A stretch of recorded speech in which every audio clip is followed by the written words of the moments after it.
Tairat News mengatakan bahwa ia menerima informasi dari sumber berita tingkat tinggi bahwa pengacara P menghubungi seseorang dan mengatakan kepadanya bahwa ibunya telah menghubunginya untuk meminta kompensasi hampir setiap hari.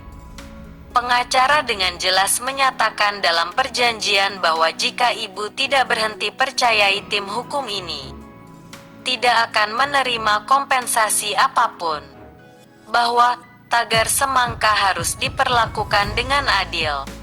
Hao Tairat mengatakan bahwa mereka mendapatkan informasi dari tingkat tinggi sumber berita bahwa pengacara P tetap menghubungi satu orang dan memberitahu bahwa sang ibu telah menghubungi hampir setiap hari untuk meminta kompensasi.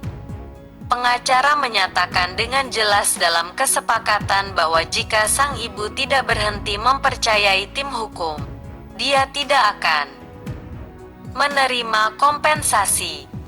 Semangka memberi makan banyak kehidupan. Imigrasi tertipu untuk promosi perahu. Imigrasi dibius.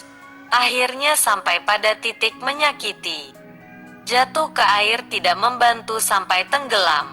Si ibu tidak mau menuntut kelompok yang menyakiti aparat penegak hukum. Mari kita pergi. Ibu seperti ini juga. Aku bukan orang jahat sama sekali. Aku merasa kasihan dengan semangka. Menemukan gumpalan darah di kain. Darah yang menggumpal harus darah yang keluar dari makhluk hidup. Menunggu DNA. Banyak darah di kain menunggu DNA keluar. Baca selengkapnya. Menemukan gumpalan darah di jaringan. Darah yang bisa mengeras menjadi gumpalan pasti darah yang berasal dari makhluk hidup. Tunggu DNA. Ada banyak darah di jaringan. Tunggu DNA keluar dulu. Jika itu kain, maka itu akan menjadi jawaban dari luka yang besar. Gadis itu menelepon polisi di Nontaburi. Menghukum kasus semangka tidak berkembang. Tantangan polisi. Jangan pandai mulut. Jika ada bukti, datang sebagai saksi. Gadis itu memanggil polisi Chenan untuk menghentikan kasus semangka. Polisi tidak melangkah maju.